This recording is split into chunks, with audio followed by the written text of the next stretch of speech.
Breaking చూస్తున్న Kurnool bus ప్రమాదంలో shocking విషయాలు వెలుగులోకి వస్తున్నాయి. లగేజీ క్యాబిన్లో తరలిస్తున్న వందలాది మొబైల్ ఫోన్లు పెరగడం వల్లే ప్రమాద తీవ్రత పెరిగి ప్రాణనష్టం జరిగిందని ఫోరెన్సిక్ బృందం నిర్ధారించింది. బస్సు బైక్ను ఢీకొట్టగానే ఆయిల్ ట్యాంకు మూత ఊడి పెట్రోల్ లీక్ అయిందని, బైక్ను బస్సు కొంత దూరం ఈడ్చుకెళ్లిందని ఫోరెన్సిక్ బృందం తెలిపింది. మొదట లగేజీ క్యాబిన్కు మంటలు అంటుకున్నాయి. లగేజీ క్యాబిన్లో 400 మొబైల్స్తో కూడిన పార్సిల్ ఉందని ఫోరెన్సిక్ బృందం గుర్తించింది. మంటల వేడికి మొబైల్ ఫోన్ల బ్యాటరీలన్నీ ఒక్కసారిగా పేలాయని నిర్ధారించింది.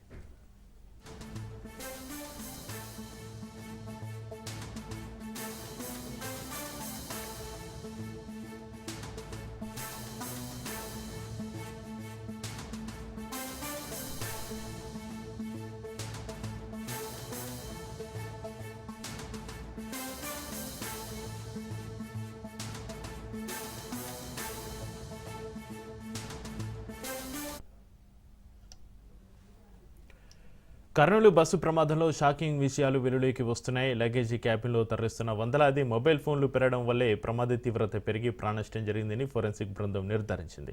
బస్సు బైక్ను ఢీకొట్టగానే ఆయిల్ ట్యాంకు మూత ఊడి పెట్రోల్ లీక్ అయిందని, బైక్ను బస్సు కొంత దూరం ఈడ్చుకెళ్లిందని ఫోరెన్సిక్ బృందం తెలిపింది. మొదట లగేజీ క్యాబిన్కు మంటలు అంటుకున్నాయి. లగేజీ క్యాబిన్లో 400 మొబైల్స్తో కూడిన పార్సిల్ ఉందని ఫోరెన్సిక్ బృందం గుర్తించింది.